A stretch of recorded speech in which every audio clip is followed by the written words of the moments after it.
Man, I actually like this card in this deck. It's really cool. I mean, lifelink is kinda included in the Fleshgorger, but 5/5 is much bigger than 3/3. This is the right card, because this gives you infinite value for free. So, you know, kinda good. But...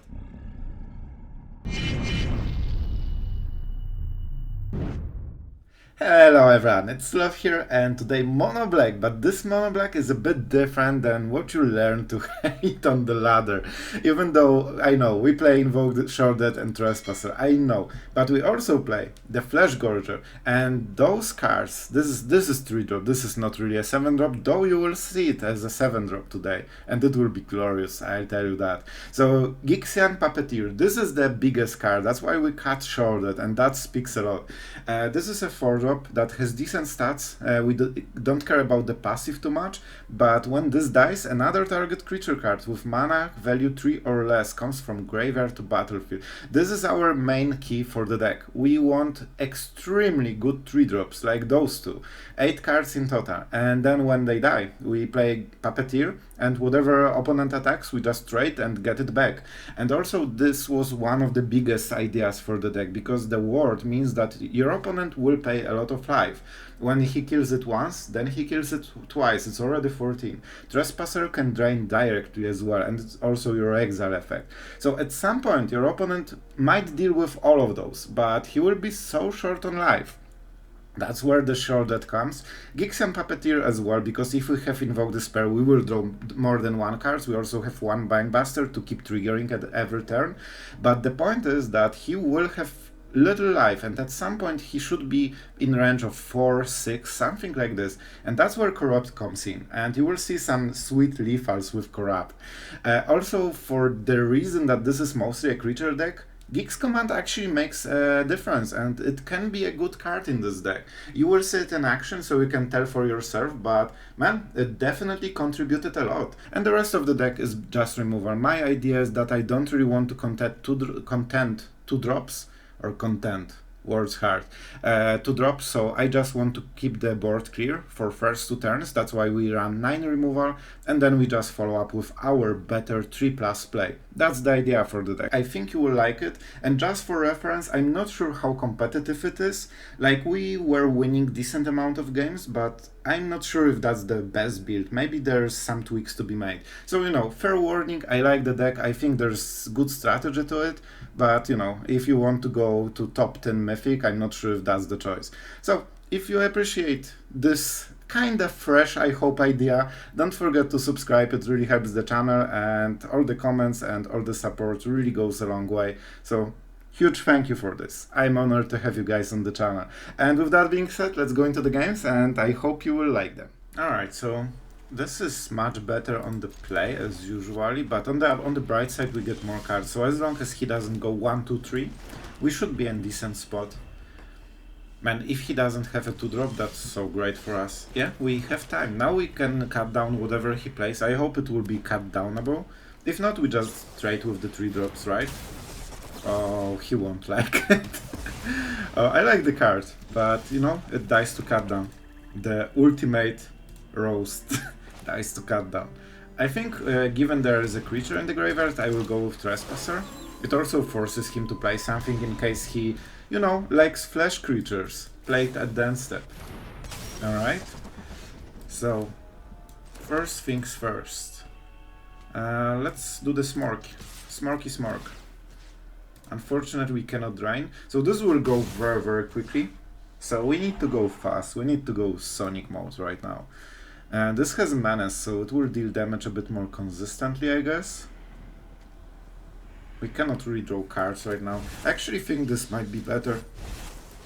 Just because of the Menace, and I want to kill him. And there is chance he doesn't have a lot of life gain, so every damage should be permanent. We'll see, but it seems to be some kind of like ramping, you know, artifact deck. I cannot use the Power Stone really, so that's unfortunate. And I mean, we start with the Invoke Despair, simply because there's a creature in the graveyard then. And my Trespasser, oh my god. Well, Go for the Throat will definitely not be the MVP of this game, that's for sure. Oh man. Man, why not? Why do you choose one of the 3 drops? Just play all of them. The Mice Stone and the Weak Stone. That's an interesting one. Yeah, and he can use Power Stones, very nice. Well, there's a lot of mana acceleration in this card, in this deck. But still, that's a 3-4. And he wants to remove... Oh man, he's going really hard. The problem is that we have a, you know, the good card called the Corrupt. And it's really fun. Oh, felt really good. I feel for my bro. Like, that was some brew right there, and props for you for trying. Well, with this hand it seems like I'm playing the normal mono black, but guys, we have only one underdog, and I think 1 or 2 shorted, so it just looks like that. I promise it's not like it seems. And we are playing against Tiroriro. Love it. So, not sure exactly what we are playing against, to be honest, but first you play those cards and you try to force, you know, trades, things like this, and then you go with the removal to just get the most juicy targets in the end. Like, you know, Brutal Qatar that always is here. Still, next turn is probably Trespasser, I think. It is good enough, and we just try to make our curve perfect so far. Like, we can actually play up to Invoke Despair for free. It might be the good choice. Talia. Talia is always here. The monster creature. I think this is definitely shorted, because if... Ooh. What? Alright, what am I missing? He definitely has something, but what gives +1? Is this shield that gives invulnerable? And +1 counter? Alright, I don't think anyone would bluff it, honestly. And I'm not prepared to lose the Trespasser, it's really important for this turn. Harbin. I have no idea what happened last turn, and I don't want to know at this point. However, he doesn't have enough soldiers, he cannot use Resolute Reinforcements at the end step, so for this reason, and this turn we can actually do stuff. We'll kill this next turn probably, because it's game winning. So now he won't attack probably. Yeah, except the flyers. Man, this is super weird. Is it a Ganjo? I think it might be a Ganjo. The type of attacks he's doing, it seems that... I don't know. I honestly have no idea. He plays... Right, it's a Ganjo, because this is legendary and this is legendary, so it's one white mana. But that was a weird decision, because if we blocked his Qatar, that would be so good for us, honestly. Alright. So I could kill something and get back my stuff. Not sure if it's good enough, honestly. I probably... It's already night time, right? So we need to remember about the Ganjo. I think with Sheoldred we don't mind being on the, you know, on the waiting list, basically. Especially if Invoke Despair, go for the throat. Like, our situation will improve, and if he has very, very good draw, it will basically stay the same. So we have, I think, upside in not forcing things like this. He has only this, and this is just 3 damage a turn. And we can heal with the thingy later. Will I remove this one? I probably will. I probably will. But I don't want him to play anything on his second main phase. Because the less creatures there is, the better for us. He will sacrifice Danik probably. Later, when we invoke Despair. But it's going pretty fine. And when the creatures... Oh, but he doesn't want it, right? Because if he sacrifices Danik, then we can use the Gluton to start doing bad things to his graveyard. Like, you can see in the picture, like the transcript of this situation. I'm not sure. I'm really not sure if he realized what exactly is he doing. So he can go for double first strike, I guess.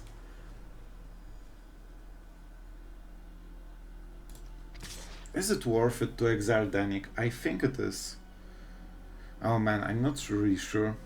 Because we give it up for free.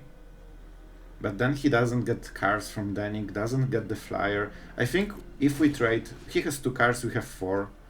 That's a really good deal. Just removing Danik from the graveyard is worth it. He also gave up his lifelink. So yeah, he gets the free trade, but he's down to actual 2 cards, and we have 4 with Sheoldred, so it seems just a little bit better. And don't forget, with Puppeteer we can get the Trespasser back at any point, so in some scenarios it's not even a big loss, because we get it for free later. And probably this is the next turn, right?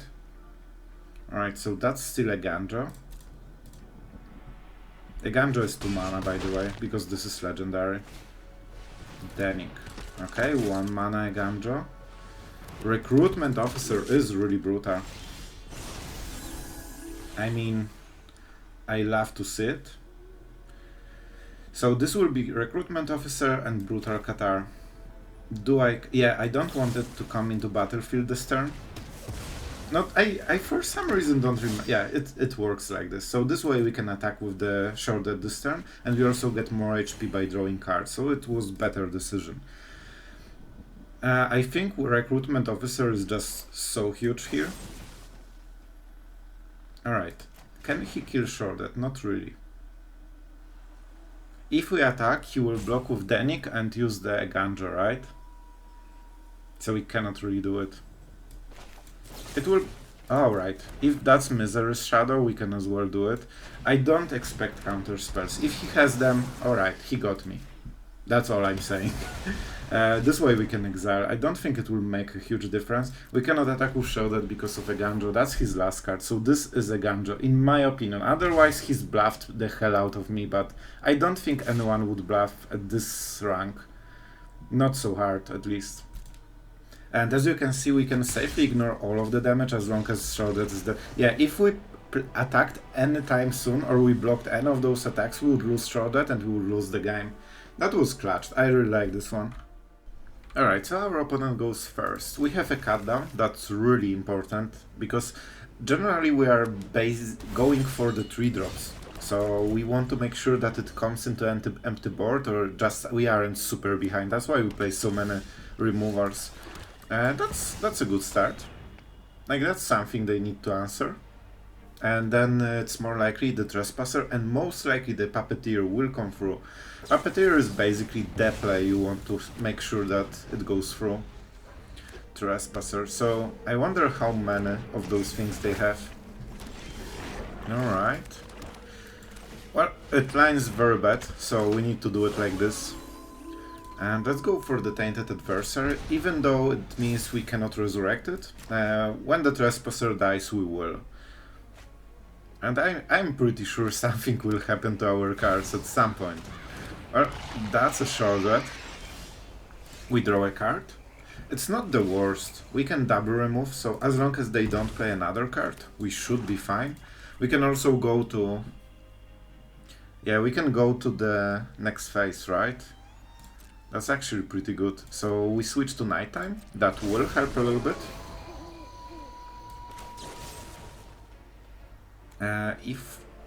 Yeah, let's wait until the attack phase. I shouldn't highlight it. I actually showed that I have something for no reason. Alright, 3 cards to go. When we get them super low, that's where we strike. Attack. Alright. That was smooth. I just want to make sure they don't have counterspell for the next turn. Sure. That's a strong damage. It's fine though. So right now he can sacrifice this as a creature and then nothing gets sacrificed after it. If he has chosen Sheoldred, which would make no sense, then the enchantment goes through. Well, that's actually pretty bad for us. That's another creature. And we have to kill Kiki-Jiki because it's Kiki-Jiki. Well, that will help a little bit, I guess. Alright. We can just go Invoke Despair and get rid of this and this. It will prevent his cycling as well. How many creatures are there in... There are no... Man, I'm fighting against creatures my whole deck. Like, my whole game. Why there are no creatures? Everything is a token or enchantment. So, I don't have anything to exile. I don't like this play so much. With this we get only one card, and we also get damage, so I think we actually have to do it like this and just attack. He will get some more mana, but it is what it is. At least we can get rid of the Sheoldred. I think let's go make disappear. They shouldn't have anything to recur the value from there, except like creatures, because of maybe Takenuma. Like, it's not perfect. I would prefer the Goblin to not be able to attack. Especially when he can cycle the cards, right? That's really good. But we deal way more damage. That's another Sheoldred. Or this will be a problem, that's for sure. Especially with the Harvester. And he will flip to... Oh my god, that's... That's probably the best draw of the deck. Not gonna lie, this is the best draw of the deck. So first we destroy everything. Oh my god. Oh no! Oh no. Oh no. It's not big enough. Alright, but we can take the lifelink, right?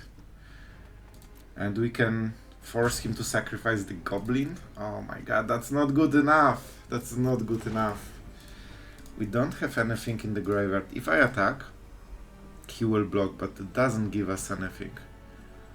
I think that there is a play that will win us the game, but I'm not sure which one is it. 2 counters. 5-5 with lifelink is a big deal, but they can just swing back, right? And we only kill one of the creatures. And this gives us cards, which is not great. Should I really play this? Yeah, I think this is the play. It's not great. It's really not great. But next turn Gix Command actually gets better. A little bit. But man, I want this lifelink so much. I really want the lifelink. Can we beat him? He has only one last card. This second Sheoldred was really big deal. Other cards we can beat, but Sheoldred we need directly a removal, and he has so many creatures we cannot target this one. And even the cycling, just to be sure. Let's see, this is the last card. He has nothing more. That's all he has right now. And also we can double block Sheoldred. It will cost a lot. Oh, nice. I think they really should attack. I think they should attack. Alright, alright. Gix Command is actually really strong. Let's destroy 2 creatures in one, and then they have Harvester and the Sheoldred, right? I think we do it like this. I think this is the good play. And I think we go for the Glutton, right? There are no creatures still in end of the graveyard somehow. It's Puppeteers. Nah, we want to keep attacking. Okay, just make sure that we are doing it right. So of course he can block it, but it's not great for him. We are not aggressive really, we are just trying to make it work. And let's just go double Fable, I guess. It would be so much better if he had creatures that we could drain a little bit of HP. But you know, a 6-6 lifelinker is no joke. Like, we can survive Sheoldred like this. And also with Puppeteer, Invoke Despair, at least one card gets countered. Yeah, he knows that he has a good trait right now. I can block this. It's not perfect. We are basically trading our 4-drop to... Man, it's 7 damage. Do they have make the Invoke Despair mana? Yeah, they have 4 black. So they can follow up with Invoke Despair. So this will be 7 damage plus 4. 11. Huh. I mean, we could take it. If he has another creature, Invoke Despair won't be great. And they will never kill this. It's not great. It's not great, but I think it's worth a shot. He has only 2 random cards. There is a high chance he doesn't have a creature. I mean...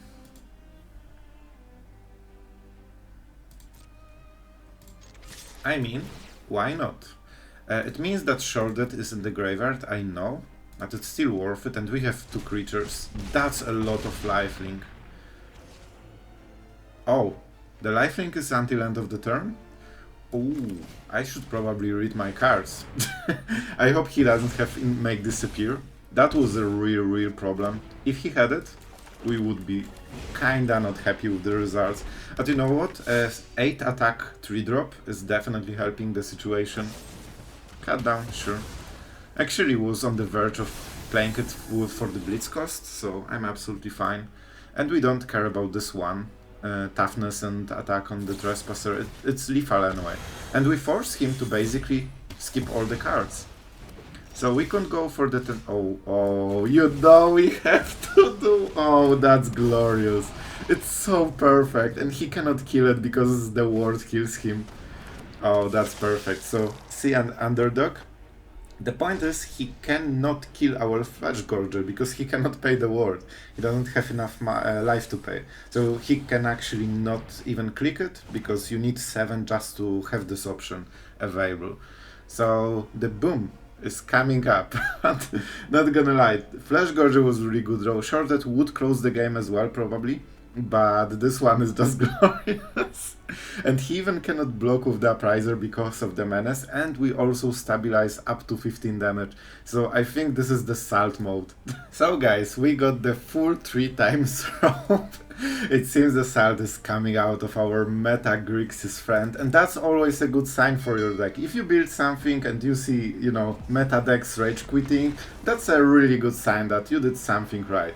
Alright, let's go to the next one. Alright, that's a really scary hand. So double cutdown is amazing, and there is a chance we just draw 3 swamps in a row and we are set for the game. I'm a bit scared that we don't have any 3-drops and we might get mana screwed on too. I will keep it because of the cutdowns and because we are on the draw. On the play, I'm not sure if I would take it. I would probably mulligan it. But as you can see, we can trade for as long as possible. Oh, that was a huge tell, but it's still Talia, so we have to answer before the creature, right? Yeah, they know. They know. I gave it away. But it's always Talia, so you don't need to worry. I literally didn't play... I think like 90% of the games are like this. I still cannot believe it. How is it possible? It's only 4 cards. Like, if every mono-black control always had Invoke Despair in first 2 turns, every single game. Like, okay, I guess it's close to the reality, I guess. But you get my point. They know we have something. They know we have something. And that's unfortunate, but Infernal Grasp is a great draw. Alright. Even though we don't use creatures so much, I still think it's worth killing Talia. She is annoying and our late game is entirely non-creatures. I think I can... This is the only creature that can actually live because it's so bad. Don't get me wrong, the card is great, but when it gets counters, right? Alright. Honestly, lifelink is not threatening. Lifelink we don't care at all. There is a word when I just use this to kill the Brutal Catar that will hit our Sheoldred, but I will do it like this. We don't gain too much. We still get a lot of damage because that's our only Infernal Grasp, but that's also the only card that can kill the artifact creature. And unfortunately we didn't hit any of our 8 3-drops, which is really unfortunate. This trades horribly, so it's Sheoldred, as always. And later they play Catar. Hopefully we top deck a swamp and use Gix Command, clear the board, get it back our Sheoldred. That's my plan. If they don't have Brutal Catar, I mean, can they even win? It's Sheoldred, bro. Flying. I will help you. It's flying. Cool. That's a 3 damage. On the bright side, or on the wrong side, I guess, they're healing as well. So this gives us a little bit of less pressure. So they will always go for flying. So we might as well attack, right? But it's still a lot of pressure. I think go for the throat is the answer. They definitely will have something worth killing. No. That's a fateful absence. That's really, really strong, but we'll clear the board probably. Okay, maybe not clear the board. Gix Command does not do those things. But at least get some favor, I guess. Alright. So lifelink. Yeah, smart, smart. Why not have more life, if you can? But that was their turn, right? So we have a little bit of more edge. I just need my swamps. Like, we need to develop into the next. So Fateful Absence actually will help a little bit. With this draw, the decision is pretty obvious. We want to make sure that there's as little damage as possible. Man, we cannot draw those. We cannot draw those. So let's go for this, and hopefully we basically lifelink each other with prototypes. That's the current state of the game, but we will lose it, don't we? Mono white aggro, of course they have infinite removal. And we, the poor mono black with no removal. Alright, I'm a bit overblowing this one. Our half of the deck was removal so far. It's just for entertainment, guys. It's for entertainment. This is actually something I really like, because this is something that go for the throat kills. We will get a huge hit this turn, but we can just remove it. And then we go even, so it means that someone has to do something, and at some point we'll draw our swap. Oh my god, how is it possible I'm drawing 5 and 6 drops more than I draw my lands? And I think we are playing 25 or 26 as we usually. So we need to do it first, otherwise he can double block, and the only creature we can trade is the one we can kill, so not really great. So far it's equilibrium, so we are basically doing nothing, but he will play something. Alright, this is scary. Not scary this turn, but next turn it will be a huge deal. Honestly, if he doesn't attack, it's basically the same result. But, oh right, Vigilance, smart. Oh my god, that's a thing. That's one of my things. Alright, this is huge. This is the turn we waited for. I think this should be a sacrifice, right? Yeah, man, I actually like this card in this deck. It's really cool. I mean, lifelink is kinda included in the Fleshgorger, but 5/5 is much bigger than 3/3. It's Seraph. I will help you. This is the right card, because this gives you infinite value for free, so you know, kinda good. But at least we get the lifelink advantage, at least for half a turn. Alright, that's a Seraph. He will probably attack, because with Paragon he will never want to defend. Oh, Initiate. Initiate is actually really brutal. If this trains, it can kill everything. Man, the lifelink meta, everyone is just lifelinking each other. The problem is we can never get back this. Like, we cannot hit this one, and they can just keep replaying stuff over and over. One of the problems with the card. We could remove 2 of them and just keep hitting, but I think lifelinking... What are the cards in our graveyard? Sheoldred. Do we really go Sheoldred? It's not bad, but it's also not great. I think we go like this, and probably go like this. Man, it's so hard. It's so hard because this gives lifelink, so this actually trades really well as well. I think we have more value if we can keep the game going. Alright, it took a while, but I made up my mind. Yeah, so first we destroy all the small creatures, so he cannot sacrifice the Initiate, and now he needs to choose. Man, the choice is obvious, it's always Seraph, because he can replay it thanks to Paragon. However, we get some small advantage every single turn, not on the cards, because, you know, man, I need some removal. We have still some removal. I need, like, Corrupt. I need a swamp. I need a swamp, man. Alright, this is Sorcerer, of course. It's problematic because the fact that we didn't hit Swamp so long means that every single turn he gets value. So if we got Swamp 2 turns ago, we just kill the Sarah Paragon, and he wouldn't get all of this value. Alright, that's a Swamp. That's amazing. We can hit for 5, so first let's hit and see how it goes. He won't block, of course, because it's a really bad trade for him. We can corrupt him for 6, but it's not enough, so we have to do it like this, unfortunately. But man, we are back to 21. It's insane. Initiate will train, and that's a small problem. One more turn and he can kill the Fleshgorger, the big one. We are at 6 mana, so if we draw a land, we play the 7-1. If not, we probably go for the Puppeteer to prepare for the, you know, for reanimating. For some reanimate. Are you freaking serious? Again? I just killed it. I don't think we can beat it without good top decks, because that was a good top deck, and we are very even so far. And this card is slowly gaining control over the game. Man, it's just 16 cards, he shouldn't have another one. But it happens. This will definitely help a little bit, but the problem right now is that we only gain basically... Alright, let's attack first. You know, there is a chance. But let's be honest, he will never block it.